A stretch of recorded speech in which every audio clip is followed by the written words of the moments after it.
seafood? Wow! E di oras na para mamili at magluto. Tara, punta na tayo sa tabing dagat, sa fish terminal para mamili. Paubayan na natin sa mga mangingisda ang paghuli. Medyo late na nga kaya konti na lang din yung nagtitinda. Pero buti na lang maraming shellfish ngayon. Shellfish hindi selfish. Kaso pag ganito hindi ko alam kung anong pipiliin ko. Parang lahat masarap eh. O baka kasi gutom na ako. Tapos tinititigan pa ako nito, parang nangongonsensya. May napanood akong seafood boil video, kaya syempre nag-crave din ako at natakam. Kaya eto, napabili tayo. Marami ngang isda na hindi ko kilala, pero next time na yan. Last na to sa bibiling kong seafood para makauwi na. Bumili na rin nga pala ako ng nilagang mais. Unwrapping! May tumatakas. What? Linisin na nga natin tong mga seashell, baka magkatakasan pa.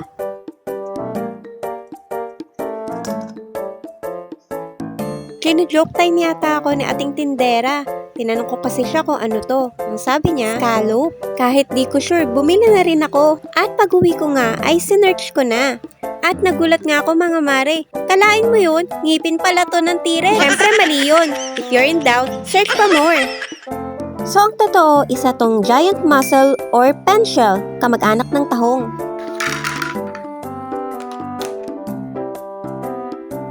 Ang dami ko na ipong plastic, dapat talaga magdala ako ng cooler or basket. At muntik pa akong ipitin itong batotoy. Say, Inuna ko na nga sa bawan itong tahong para may maiulam na. Matagal kasi maglinis ng ibang shell. Giant tahong. Mag-separate nga ako ng luto nito. Siguro parang regular tahong kapag nainitan tsaka talaga siya bubuka. Ang hirap niya kasi buksan ngayon. Pero di ko titigilan. Parang gusto ko siyang i-bake or iihaw. Ay, ang cute! Nahati ko rin pala yung laman. Para tuloy siyang heart shape. Or, ano pa, parang uterus. Sorry guys sa imagination. Tanggalin ko na tong buhok ng tahong. Uy, buti madali lang siya ng hatakin Ano pa bang pwede or dapat tanggalin dito? Actually, hindi ko alam eh. So siguro parang sa tahong lang, yung buhok lang. Pwede na to.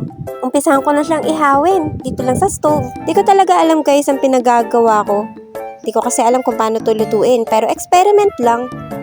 What can go wrong with bawang sibuyas, seasonings, and cheese? Ayan na mga mare, kumukulo at nagme-melt na ang cheese. I have decided na ilagay na yung iba sa oven para mas mabilis. And yung iba pa, eto i-steam na natin. Halo-halo na ng ibang mga seafood para mabilis. Tada! Ayan na, umuusok-usok pa. Nilagyan ko rin pala to ng bawang sibuyas at luya.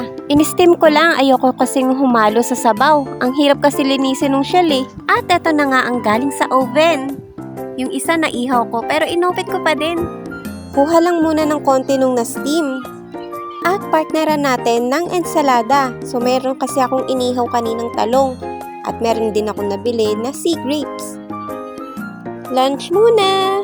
Ang giant tahong, syempre medyo lumiit ng konti, pero malaki pa din at malaman. Ayun ang sarap nito. Ayaw pa magpahuli sa akin. Ang hirap kasi mag-video ng kumakain. Ayun, nasamid pa nga. Pero ang syarap. At nung dinner time, dun ko na nga minekos-mekos, nilagyan ng sauce, at ginamit ko na rin yung mais na binili ko. Kaya nilaga na para hindi na ako maglalaga. Sobrang solve, di pa nga namin naubos ng 1 dinner time. Lagay mo na sa ref at pag nag-crave na ulit sa